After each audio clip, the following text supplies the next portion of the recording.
was no power because the transformer caught on fire, and this is like the stuff that I don't really want to talk about because I don't understand it. And this is definitely PG&E, and this is definitely the owners. But there was a period of time where it was dark there. How long? About 2 months. No power for 2 months. So I had to run a generator. I had to go to the neighbors. That neighbor was an auto body shop, Omar Vega's Custom O's, which was also owned by the same family that owns the Ghost Ship warehouse, Chor Ing. Her adult children, Kai and Eva, managed the property. We weren't going to lay new conduit. We weren't going to put a new breaker box, and I wasn't going to mess with the 1930s transformer next door in the auto shop that was next door.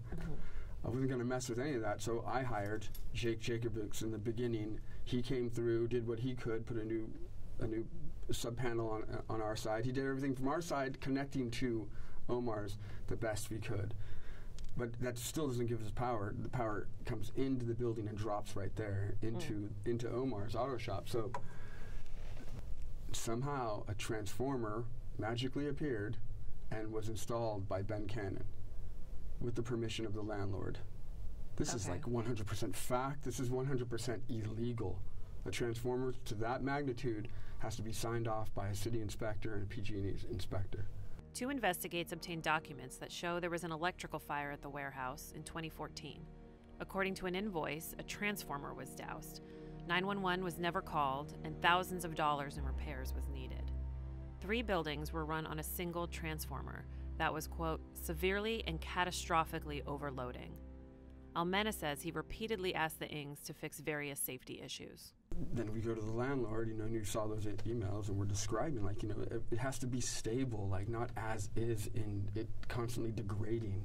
As is doesn't mean degrading. As is means it's at a standard, a permittable standard, and the building never was. Then again, in February 2015, Almena wrote an email to Kai Ing referring to a year of delays and dangerous complications.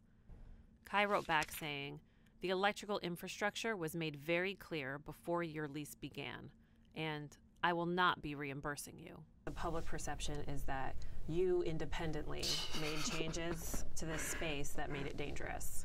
And no, if anything, we made it safer. I put in a back door. People escaped through the back door. I took all the grates off all the windows. A friend of mine jumped out the window. He was able to jump out the window. I put in a front staircase. There was only a back one. The back one is incinerated in the fire.